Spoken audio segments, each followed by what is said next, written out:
Hello बच्चों, फिर से स्वागत है आपके अपने यूट्यूब चैनल पे। वेक्टर का हम लोग लगभग 4 लेक्चर कंप्लीट कर चुके हैं, जिसमें वेक्टर का इंट्रोडक्शन हो चुका था, स्केलर और वेक्टर क्वांटिटी के बीच में डिफरेंसेस हो चुकी थी, फिर उसके बाद डायरेक्शन फाइंड आउट करने का तरीका पता चल गया था। फिर हम लोग वेक्टर एडिशन कर रहे थे, जिसमें हम लोग ट्रायंगल लॉ, पैरेललोग्राम लॉ और पॉलीगन लॉ वेक्टर एडिशन कर लिए थे, जो ग्राफिकल मेथड से किए थे। ठीक है, अब उसके बाद हम लोग का जो टॉपिक आया था वो 2 इंपॉर्टेंट पॉइंट है, इसके बारे में हम लोग देखेंगे। देन हम स्टार्ट करेंगे parallelogram law of vector addition by the help of analytical method, यानी कैलकुलेशन बेस्ड हम लोग उसका वैल्यू और फॉर्मूला को फाइंड आउट करेंगे। तो चलिए आप लोग सेशन में कंटिन्यूअसली बने रहिए और कॉपी पेन निकाल लीजिए, ताकि आप लोग हर एक चीज को अच्छे से लिखते हुए चलेंगे। यानी आज का सबसे पहले 2 पॉइंट आपको समझना है कि वेक्टर, आज का क्या है, vector addition in commutative, vector addition in commutative, यानी वेक्टर एडिशन जो है वो कॉम्यूटेटिव लॉ को फॉलो करता है। वो कैसे करता है, आइए हम लोग इस वीडियो में ध्यान से देखेंगे। जैसे आपको पता है A vector plus B vector is equal to B vector plus A vector होता है। अगर इस फॉर्म को फॉलो करता है तो हम लोग कह सकते हैं कि वेक्टर जो है कॉम्यूटेटिव लॉ को फॉलो करता है। जैसे स्केलर प्रोडक्ट तो आपको क्लियर है, ये स्केलर वैल्यू निकालोगे, जैसे 2 + 3 इक्वल टू 3 + 2, वैल्यू तो 5 ही होगा। लेकिन क्या ये वेक्टर में कॉम्यूटेटिव लॉ फॉलो करता है, आइए इसके बारे में हम लोग देखते हैं। जैसे सबसे पहले हम लोग 2 वेक्टर लेते हैं। हम लोग के पास 2 वेक्टर है, एक वेक्टर को हम लोग बोलते हैं ए वेक्टर और दूसरा हम लोग के पास है जिसको हम लोग बोलेंगे बी वेक्टर। ठीक है, सिंपली आप इसका पैरेललोग्राम का फॉर्म कर दीजिए। इसके पैरेलल में एक लाइन आपका ऐसे हो जाएगा, इसके पैरेलल में एक लाइन आपका ऐसे हो जाएगा, और जो आपका मैग्नीट्यूड होगा वो diagonal of the third side, यानी थर्ड साइड का जो डायगोनल होगा वो आपका मैग्नीट्यूड होगा, इसको बोलेंगे आर वेक्टर।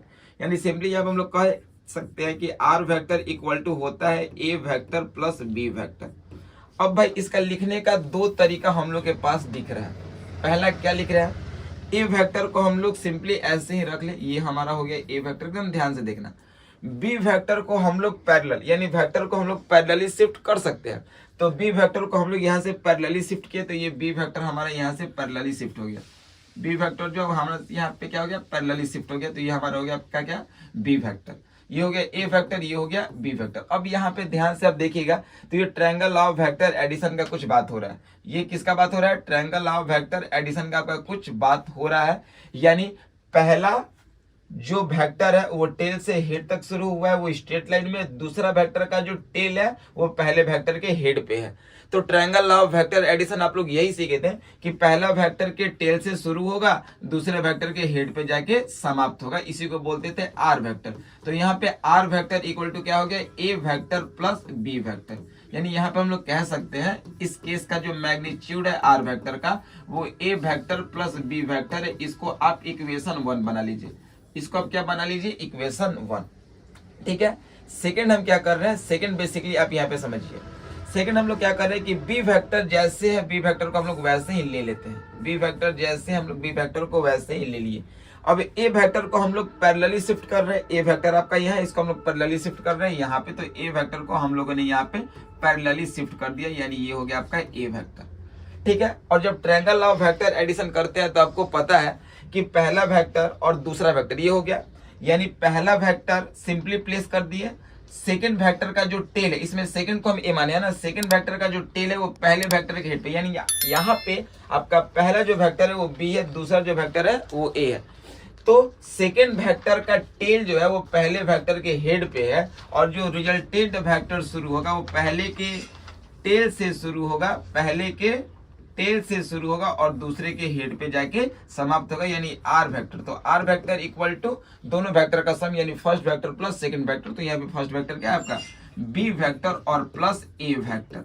तो यहाँ पे जब आप निकालोगे आर वेक्टर का मैग्नीट्यूड तो ए वेक्टर क्या हो जाएगा, यहाँ पे पहले क्या है, बी वेक्टर और प्लस क्या है आपका, ए वेक्टर। इसको मान लो इक्वेशन नंबर 2। अब बताइए कि ये दोनों तो सेम है ना, ये आर वेक्टर और आर वेक्टर है। तो यहाँ पे बेसिकली हम लोग क्या कह सकते हैं, A vector plus B vector is equal to B vector plus A vector, यानी ये हम लोग का प्रूफ होता हुआ दिखाई दिया। यानी कह सकते हैं कि वेक्टर एडिशन जो है वो कॉम्यूटेटिव लॉ को फॉलो करता है। हम लोग यहाँ पे कह सकते हैं कि ये जो वेक्टर एडिशन है वो किसको फॉलो करता है, कॉम्यूटेटिव लॉ को। ये क्लियर हो गया। आइए अगला जो टॉपिक है वेक्टर एडिशन इन एसोसिएटिव, इसको भी हम लोग देखते हैं। वेक्टर टॉपिक हमारा क्या है, vector addition in associative.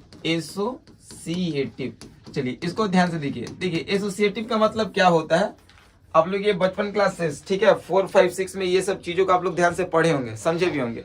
Vector addition in associative, जैसे 3 वेक्टर है, जैसे हम लोग यहाँ पे जोड़ रहे हैं ए प्लस बी प्लस सी। पहले ए vector, B vector, C vector, पहले हम लोग बी और सी वेक्टर को जोड़ के फिर ए के साथ जोड़ेंगे, और फिर यहाँ पे क्या करेंगे, ए वेक्टर प्लस बी वेक्टर को जोड़ के फिर इसको हम सी के साथ जोड़ेंगे। तो क्या ये जो फॉर्म है वो वेक्टर को फॉलो करता है, ठीक है। पहले क्या किए, ए को अलग, बी और सी को जोड़ के ए के साथ जोड़ेंगे, और ए बी को जोड़ के फिर सी के साथ जोड़ेंगे। अगर ये दोनों फॉर्म को फॉलो करता है तो हम लोग बोल सकते हैं कि वेक्टर एडिशन जो है वो एसोसिएटिव लॉ को फॉलो करता है। ठीक है भाई मेरे। आइए इसको आप लोग अब अच्छे से करना शुरू कर दीजिए। अब इसको हम लोग कैसे करेंगे, सबसे पहले let's we suppose 3 vector, like we say that A vector, B vector and C vector. सबसे पहले हम लोग 3 वेक्टर लेंगे। 3 वेक्टर हमारा क्या हुआ, ये हमारा ए वेक्टर हो गया, ठीक है। यहां से लेंगे ये हमारा हो गया बी वेक्टर हो गया, और यहां से लेंगे ये जो हमारा था वो सी वेक्टर हो गया, ठीक है। क्या किए कि पहला वेक्टर को सिंपली प्लेस्ड किए, दूसरा वेक्टर का जो टेल है वो पहले वेक्टर के हेड पे, तीसरा वेक्टर का जो टेल है वो सेकंड वेक्टर के हेड पे होगा, ठीक है। अब यहाँ पे जो रिजल्टेंट होगा वो पहला का टेल से शुरू होगा और लास्ट के हेड पे समाप्त होगा, यानी R vector is equal to A vector plus B vector और प्लस सी वेक्टर होगा, ठीक है। और आप पढ़े थे polygon law of vector addition, उसमें बताया गया था कि जब 2 या 2 से कह सकते हैं आप 2 से अधिक वेक्टर, ठीक है ना, जब 2 से अधिक वेक्टर और जोड़ना है तो पहला वेक्टर को प्लेस किए, दूसरा का टेल पहले के हेड पे, तीसरा का टेल दूसरे के हेड पे, चौथा का टेल तीसरे के हेड पे, और फिर जो रिजल्टेंट होता था वो पहले के टेल से शुरुआत होता था, लास्ट के हेड पे जाके समाप्त होता था। इसको हम लोग बोलते थे polygon law of vector addition. अब यहाँ पे आपको हम जो चीजें समझाने का प्रयास कर रहे हैं उसको आप समझिएगा, ठीक है। A vector, B vector, C vector हो गया, ये आपका आर वेक्टर का मॉड हो गया। देखिए यहाँ पे B vector plus C vector, यहाँ पे ये बी वेक्टर और सी वेक्टर, तो ये बी वेक्टर का देखिए ये टेल हो गया, ये हेड, ये सी वेक्टर का टेल, ये हो गया हेड। जब हम लोग इसके लिए रिजल्टेंट निकालेंगे तो पहले के टेल से, पहले के यहाँ पे टेल से हम लोग दूसरे के हेड पे गए, तो इस दोनों के बदले हम लोग इस लाइन को कह सकते हैं ना बी वेक्टर और प्लस सी वेक्टर कह सकते हैं। ये जो हमारा बी वेक्टर और सी वेक्टर है तो इन दोनों को मिला के हम लोग एक वैसा लाइन डाल दें कि जो इन दोनों के लिए पहला वेक्टर तो ये हो गया, दूसरा वेक्टर ये हो गया, तो पहले वेक्टर के टेल से शुरू हो रहा है, दूसरे वेक्टर के हेड पे समाप्त हो रहा है। तो देखते देखते में ये आपका ट्रायंगल बन गया ना, तो ट्रायंगल बन गया तो ये आपका हो गया पहला वेक्टर, ये हो गया दूसरा वेक्टर, और ये हो गया आर वेक्टर। तो यहाँ पे क्या कह सकते हो, यहाँ पे सिंपली अगर आपसे आर वेक्टर कोई पूछेगा तो क्या बोलोगे, पहला वेक्टर आपका क्या है ए वेक्टर, और दूसरा वेक्टर क्या है, तो इन दोनों के बदले हमने एक वेक्टर लिया है, तो दूसरा वेक्टर को क्या कहोगे, बी प्लस सी, दूसरा को क्या कहोगे बी प्लस सी, तो बी वेक्टर और प्लस सी वेक्टर को एक पास लिया, तो ये आपका आर वेक्टर हुआ, इसको इक्वेशन 1 बना दो। क्लियर हुआ, यानी आर वेक्टर जो है वो किसके इक्वल है, इतना इतना इतना के जोड़ के इक्वल है। तो हम इन दोनों के बदले, क्योंकि ये पहला वेक्टर लिए है, अगर ये दूसरा वेक्टर लिए है तो पहला वेक्टर का टेल और दूसरा वेक्टर के हेड को हम इन दोनों के सम के इक्वल बोले हैं। तो इन दोनों के बदले हम लोग ये एक वेक्टर लिए, तो इसको जब हटा दोगे तो ये ए वेक्टर और ये B plus C vector equal to R vector होगा, ठीक है। ये पहला फॉर्म हुआ। दूसरा फॉर्म आप यहाँ पे एक और दिमाग लगा सकते हो, क्या, अब दूसरा में ए बी को जोड़ना है, तो ए और बी को जोड़ना है, तो आप क्या करो कि यहां से इसको जोड़ दो, यहां से क्या कर दो इसको, कैसे, ये हो गया पहला वेक्टर, ये हो गया दूसरा वेक्टर, रिजल्टेंट जो निकालोगे पहला का टेल से शुरू होगा, दूसरा के हेड पे समाप्त होगा। तो जब इस वेक्टर और इस वेक्टर को जोड़ोगे तो वो इसके बराबर आएगा ना, तो इसको हम लोग इस लाइन को क्या कह सकते हैं, ए वेक्टर आप प्लस क्या कह सकते हैं, बी वेक्टर। तो सोच के बताओ जरा, देखो इसको, तो ए वेक्टर प्लस बी वेक्टर ये हो गया, और ये आपका सी वेक्टर था ही, तो ये ए वेक्टर प्लस बी वेक्टर और सी वेक्टर इक्वल टू क्या हो गया, ये आर वेक्टर हो गया। तो यहाँ पे आप आर वेक्टर को कह सकते हो क्या, पहले कह सकते हो A vector plus B vector, और ये आपका क्या हो गया, ये वाला क्या हो गया, प्लस सी वेक्टर। तो इसको इक्वेशन 2 बना दो। अब बताइए दोनों में आर सेम, तो इसका भी वैल्यू सेम होगा, यानी सिंपली कह सकते हो A vector plus B vector plus C vector is equal to A vector plus B vector और प्लस सी वेक्टर। यानी कह सकते हैं कि वेक्टर जो है, वेक्टर एडिशन जो है वो कॉम्यूटेटिव लॉ को ही फॉलो करता है, उसके साथ ही साथ एसोसिएटिव लॉ को भी फॉलो करता है। ठीक है ना, ये आप ध्यान से इस चीज को देखोगे तो आपको ये दोनों टॉपिक क्लियर होंगी। ठीक है, तो अगला हम लोग का टॉपिक है वेक्टर एडिशन। यानी इससे पहले हम लोग वेक्टर एडिशन किए थे किस वे से, ग्राफिकल वे से। यानी अब हम लोग बात करने वाले हैं कि वेक्टर को ऐड करेंगे लेकिन फॉर्मूला बेस्ड स्टडी करने वाले, यानी parallelogram law of vector addition को हम लोग एनालिटिकल वे से जोड़ेंगे। ठीक है, यानी फॉर्मूला बेस्ड इसका क्या होगा इसके बारे में देखेंगे। सिंपली ट्रायंगल लॉ का तो आपको फॉर्मूला पता है, उस पर आप कर सकते हैं। मैग्नीट्यूड के लिए आपका हाइपोटेनस यानी पाइथागोरस थ्योरम से आप उसको निकाल सकते हैं। यानी बेसिकली जो ज्यादा कॉम्प्लिकेटेड होता है, जो ज्यादा चीजें फंसती हैं, वो फंसती है आपका किसमें, पैरेललोग्राम लॉ में और आपका पॉलीगन। तो पॉलीगन भी ज्यादा आपका बेस्ट नहीं है, मतलब ज्यादातर क्वेश्चन जो आता है 11th 12th या IIT नीट के लिए वो आपको आता है parallelogram law of vector addition, और यही से आपका मैक्सिमम क्वेश्चन बनता है। तो आइए हम लोग इसी को देखते हैं, तो इसी को हम लोग कंटिन्यू करते हैं। यानी अब हम लोग पढ़ेंगे एनालिटिकल वे, सभी लोग टॉपिक डाल लेंगे एनालिटिकल वे। ठीक है, यानी एनालिटिकल वे से हम लोग वेक्टर एडिशन करेंगे। क्या करेंगे हम लोग, एनालिटिकल वे से हम लोग वेक्टर एडिशन करेंगे, किसका, पैरेललोग्राम लॉ का। आइए देखिए, तो यहां से हम लोग करेंगे पैरेललोग्राम लॉ। ठीक है, समझिए पैरेललोग्राम लॉ का हम लोग एनालिटिकल वे से वेक्टर एडिशन करने जा रहे हैं। सबसे पहले आपको पैरेललोग्राम का फॉर्मेशन करने आता है, सबसे पहले वो कीजिए। दो वेक्टर ले लीजिए, देखिए एक हम लोग यहाँ पे लिए ए वेक्टर, ठीक है, दूसरा हम लोग क्या लेंगे यहाँ पे बी वेक्टर। ठीक है, ये आपका ए वेक्टर हो गया, ये आपका क्या हो गया, बी वेक्टर हो गया। दो वेक्टर आपका हो गया। अब पैरेललोग्राम का फॉर्म कीजिए, इसके पैरेलल में एक लाइन लेंगे, इसके पैरेलल में हम लोग एक लाइन लिए, इसके पैरेलल में एक लाइन लेंगे, इसके भी पैरेलल में एक हम लोग लाइन ले लिए। ठीक है, और जब ये बी वेक्टर, तो ये भी हमारा हो गया बी वेक्टर, और जो भी आपका मैग्नीट्यूड हो रहा था वो third side of the diagonal, यानी first side, second side, third side का जो डायगोनल होता है ये आपका क्या होता है, मैग्नीट्यूड होता है। ये आपका होता है आर वेक्टर। और जब वेक्टर पढ़ रहे हैं तो आपको दो चीज का स्टडी करना होगा। पहला आपको करना होगा मैग्नीट्यूड का, पहला करना होगा किसका, मैग्नीट्यूड का, और दूसरा आपका करना होगा किसका, डायरेक्शन का। अब यहाँ पे मान लीजिए, यहाँ पे सिंपली इस चीज को हम पहले यहाँ पे बता दे रहे भाई, ये ए वेक्टर था और बी वेक्टर इसे पैरेलली शिफ्ट ऐसे था जो थीटा एंगल पे था। ठीक है, इसको हम लोग यहाँ पे प्लेस किए, तो ए वेक्टर को हम लोग यहाँ पे रख दिए और बी वेक्टर को यहाँ पे उठा के रखे। तो इसके बीच का एंगल मान लो कि आपका क्या था, एंगल थीटा था, पूरा एंगल आपका थीटा था। ठीक है ना, तो मैग्नीट्यूड निकालना है, तो आप मैग्नीट्यूड के लिए सिंपली क्या कर सकते हो, third side of the diagonal, third side of the diagonal कर सकते हो। Third side of the diagonal यानी तीसरा साइड जो डायगोनल है ये आपका मैग्नीट्यूड निकल जाएगा, न्यूमेरिकल वैल्यू निकल जाएगा, उसके साथ यूनिट। लेकिन जब आपको डायरेक्शन का बात करना होगा तो डायरेक्शन अल्फा, यानी alpha with respect to A, alpha with respect to क्या हो जाएगा, ए। ठीक है, ए वेक्टर, यानी ए वेक्टर के रिस्पेक्ट में जो अल्फा एंगल बनाएगा वही डायरेक्शन होता है। एकदम ध्यान से देखिएगा, चीजें बहुत धीरे धीरे आपको लेके चलेंगे ताकि आपको समझ में यह चीजें, ठीक है, दिक्कत ना हो। यहां तक आपको क्लियर है। तो मैग्नीट्यूड जो है आपका third side of the diagonal है, और डायरेक्शन जो है अल्फा विथ रिस्पेक्ट टू ए, और ये जो थीटा जो है वो पूरा एंगल है किसका, ए वेक्टर और बी वेक्टर के बीच का। ठीक है, अब देखिए जब हम लोग इसमें न्यूमेरिकल वैल्यू से हम लोग मैग्नीट्यूड और डायरेक्शन फाइंड कर रहे हैं, पहले क्या था ग्राफिकल वे से देखे थे इसके पहले वाले लेक्चर में। इसमें बहुत चीज आपको समझना होगा, आइए इस चीज को समझते हैं। इसमें कुछ हम लोग को कंस्ट्रक्शन करना होगा जो हम लोग करना शुरू कर रहे हैं। हम लोग क्या करेंगे, एक परपेंडिकुलर लाइन ड्रॉ कर लेंगे, एकदम ध्यान से देखिएगा, एक परपेंडिकुलर लाइन ड्रॉ कर देंगे, इससे इसको मिला लेंगे। ठीक है, अब जैसे हम लोग इसको मिला लिए, इसको मान लेते हैं एम, इसको मान लेते हैं एन, इसको मान लेते हैं पी, हम लोग का ये ओ है। ठीक है ना, एम एन ओ और पी है। परपेंडिकुलर लाइन जैसे ड्रॉ किए तो ये तो आपको पता है कि ये इसका 90 डिग्री होगा, इसमें तो कोई आपको दिक्कत नहीं है।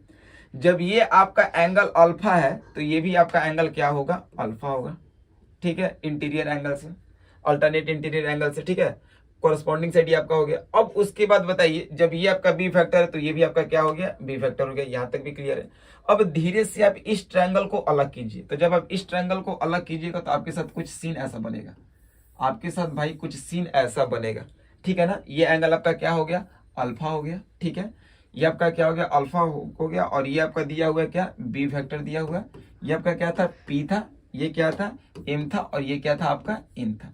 यही चीजें थी आपके साथ, ठीक है। अब बताइए, जब आप वेक्टर में या फिर इंक्लाइंड जाते हैं तो वहां पे ट्रिगोमेट्रिक जो है वो अपना दो कोरस्पॉन्डिंग साइड में टूटता है, एक साइन थीटा और दूसरा कॉस थीटा। तो यहाँ पे पहले आप कॉस थीटा लीजिए। तो कॉस थीटा का फॉर्मूला क्या होता है, आपको साइन थीटा का मतलब perpendicular by hypotenuse, cos theta का मतलब होता है बेस बटा में हाइपोटेनस। जरा सोच के बताइए बेस इसका क्या है, तो बेस इसका है एम एन, ठीक है ना। एम एन लिख दीजिए, यहाँ पे अपना लिख दीजिए कॉस थीटा, बेस बटा में हाइपोटेनस। हाइपोटेनस क्या है, बी। हाइपोटेनस आपका क्या है, बी फैक्टर। तो जब यहां से आप एम एन निकालिएगा तो एम एन क्या आपका हो जाएगा, बी कॉस थीटा। बोलिए सबको यहाँ पे क्लियर हो गया, ठीक है। यानी ये जो एम एन का वैल्यू आ गया, वो एम एन का जो वैल्यू आ गया वो क्या आ गया, बी कॉस थीटा। यही समझना है बाबू, यही सारा चीज आपको समझना है। एम एन का वैल्यू हम निकाले। आप याद रखिएगा कि एंगल के साथ हमेशा याद रखिएगा, ये इतना इंपॉर्टेंट है ना कि आपको क्वेश्चन में बहुत हेल्प करेगा।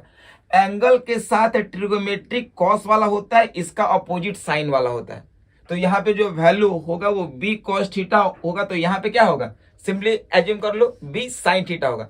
एंगल के रिस्पेक्ट में कॉस थीटा अपोजिट वाला साइन थीटा होता है। अगर ये प्रूफ आपको नहीं है तो मैं आपको यहाँ पे 2 मिनट में प्रूफ भी दे ही देता हूँ, ठीक है ना। अब यहाँ बताइए कॉस थीटा तो ये मिल गया। अब इसका वैल्यू निकालना, तो हम क्या बोले थे, इसका निकालने के लिए हम लोग क्या लेंगे, साइन थीटा। साइन थीटा का फॉर्मूला क्या होता है, तो साइन थीटा इक्वल टू होता है परपेंडिकुलर बाई हाइपोटेनस। चलिए लिखिए इसको, परपेंडिकुलर बाई हाइपोटेनस। तो यहाँ पे लिखिए साइन थीटा। परपेंडिकुलर कितना है भाई, परपेंडिकुलर आपका है पी एन, ठीक है ना। लिखिए पी एन, और भाई हाइपोटेनस कितना है, हाइपोटेनस है आपका बी, ठीक है। यहाँ पे लिख दीजिए बी। तो जब आप यहाँ से पी एन निकालिएगा तो क्या हो जाएगा, बी साइन थीटा। मैं तो वही बात आपको बोला ना कि जो पी एन का वैल्यू है वो आपको हो जाएगा बी साइन थीटा। बाबू एक सबसे इंपॉर्टेंट बात आपको हम इस क्लास में सिखाएं कि अल्फा के रिस्पेक्ट में जो एंगल होता है वो बी कॉस थीटा होता है, और इसके अपोजिट में जो एंगल होता है वो क्या होता है, बी साइन थीटा। क्या ये देखते देखते आपको एक राइट एंगल ट्रायंगल बन रहा है पूरा, ध्यान से अगर देखिएगा क्योंकि हम लोग पूरे में बात कर रहे हैं। तो यहां से एक राइट एंगल, देखिए हम यहाँ पे इसको लाइनिंग कर रहे हैं, आप इसके ऊपर थोड़ा ध्यान से आएंगे, ठीक है। ये और ये एक देखते देखते आपका क्या बन गया, राइट एंगल ट्रायंगल बन गया। तो जब राइट एंगल ट्रायंगल बन गया तो बाय यूजिंग पाइथागोरस थ्योरम, तो जब पाइथागोरस थ्योरम कीजिएगा तो देखिए मैग्नीट्यूड का कहानी कितना इजी हो गया। पाइथागोरस थ्योरम जब लगाएगा तो ये हो गया हाइपोटेनस। तो हाइपोटेनस का square is equal to base इतना प्लस इतना, बेस का स्क्वायर प्लस परपेंडिकुलर का स्क्वायर। आइए इसको कीजिए। तो यहाँ पे अब कीजिएगा, यहाँ पे सबसे पहले आप क्या लिखिएगा, ठीक है, कौन सा आपके पास ट्रायंगल है, तो in a triangle O P N, चाहे एन ओ पी, ठीक है। आप यहां पे सिंपली कह सकते हैं इन a triangle, in a triangle क्या है, एन ओ पी या पी ओ एन या ओ पी एन, कुछ भी, ठीक है। इसमें आप कहिएगा तो इसमें क्या यूज कीजिएगा, तो इसमें आपको यूज करना है बाई यूजिंग, देखिए कितना सिंपली आपको चीजें क्लियर होगी, बाई यूजिंग पाइथागोरस थ्योरम। तो पाइथागोरस थ्योरम आपको पता है ना भाई क्या होता है, हाइपोटेनस का square is equal to base का स्क्वायर प्लस परपेंडिकुलर का स्क्वायर। आइए भाई करते हैं इसको हम लोग, ठीक है। हाइपोटेनस क्या है, हाइपोटेनस क्या है, ओपी का स्क्वायर। तो यहाँ पे आप क्या करोगे, ओपी, ठीक है, ओपी का square is equal to base का स्क्वायर। बताइए बेस कितना है, तो बेस देखो ये प्लस ये है ना, बेस जो देखोगे वो ये प्लस ये है। तो ए देखो ए और प्लस बी कॉस थीटा। तो यहाँ पे आपका जो बेस है, पहले इसको लिख लो, बेस आपके किसको बोलोगे, ओ एन को। तो यहाँ पे आपका बेस हो गया ओ एन का square is equal to P का स्क्वायर। परपेंडिकुलर आपका क्या है, तो परपेंडिकुलर है पी एन का स्क्वायर। तो यहाँ पे लिख दो आपका पी एन का स्क्वायर। अब जल्दी जल्दी वैल्यू पुट करो, कुछ नहीं है, सिंपली आप अगर चीजों को समझोगे तो बहुत इजी वे में आएगा, क्योंकि हम लोग को मैग्नीट्यूड निकालना है और मैग्नीट्यूड आपको बताए थे डायगोनल के ही अलोंग होता है, ठीक है। तो अब बताइए ओपी निकालना है, यहाँ पे आपका बेस कितना है, ए और बी कॉस थीटा, तो ए प्लस बी कॉस थीटा। तो यहाँ पे ओपी का स्क्वायर इक्वल टू हो गया ए प्लस बी कॉस थीटा, ठीक है। इसका तुम स्क्वायर कर दोगे प्लस पीएन का स्क्वायर, पीएन का स्क्वायर आपका क्या है, तो पीएन का स्क्वायर है बी साइन थीटा, ठीक है। तो यहाँ पे कर दोगे बी साइन थीटा का स्क्वायर। अब आइए इसको सॉल्व कीजिए।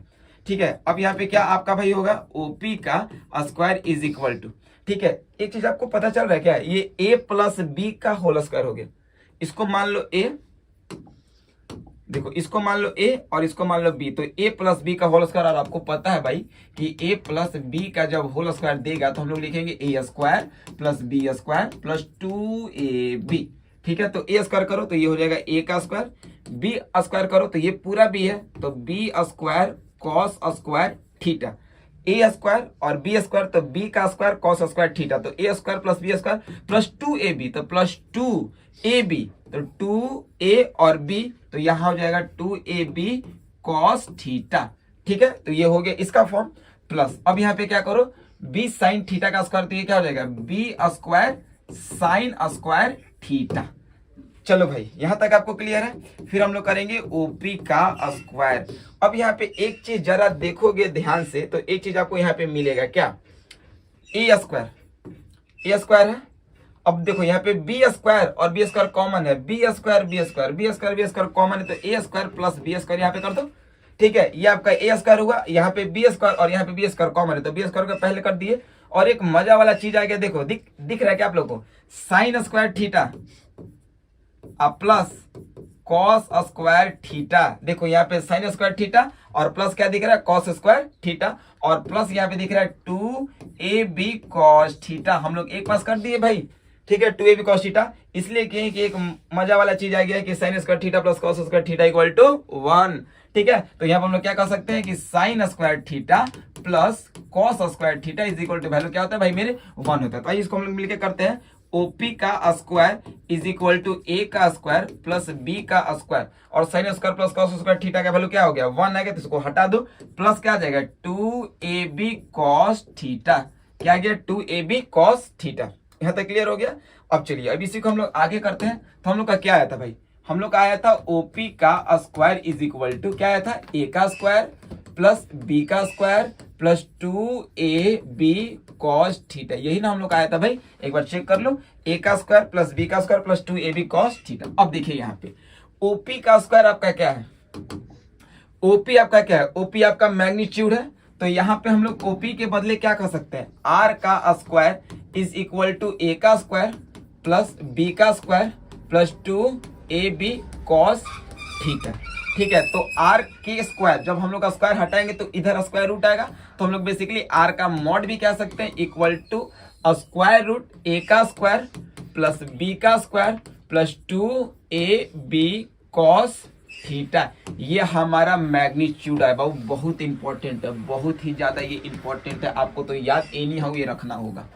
ठीक है ना, यानी पैरेललोग्राम लॉ में अगर किसी भी दो वेक्टर को जोड़ना होगा, ठीक है, तो फॉर्मूला आपका मैग्नीट्यूड का आएगा, आर का आएगा, और square root A square plus B square plus 2ab cos theta. यानी अब कुछ दिमाग ही नहीं लगाना है आपको, बस ए का वैल्यू आपको याद होना चाहिए, बी का वैल्यू आपको याद होना चाहिए, फिर आपका सिंपली ये आपका बनता हुआ दिखाई देगा। अब देखिए, अब जब ये मैग्नीट्यूड निकल गया तो हम लोग क्या निकालेंगे, डायरेक्शन विथ, अब हम लोग क्या यहाँ पे निकालेंगे, डायरेक्शन किसका, alpha with respect to A vector.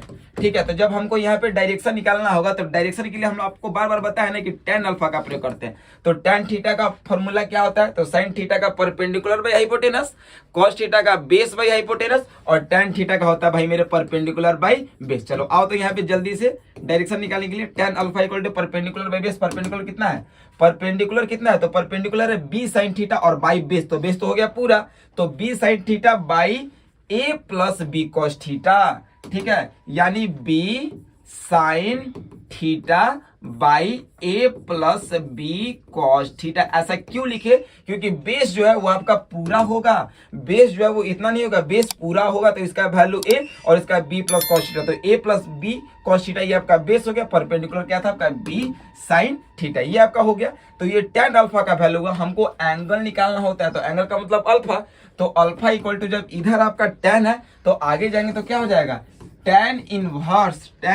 Inverse b साइन थीटा, tan इनवर्स b साइन theta by a plus b cos theta. ठीक है, tan इनवर्स b साइन theta by a plus b cos theta, यानी ये आपका निकल गया क्या चीज, एंगल। यानी वेक्टर का मॉड यानी मैग्नीट्यूड का वैल्यू निकल गया, डायरेक्शन का भी वैल्यू आपको यहाँ पे मिल गया। तो अब हम लोग इसके बाद न्यूमेरिकल सॉल्व करेंगे, ठीक है।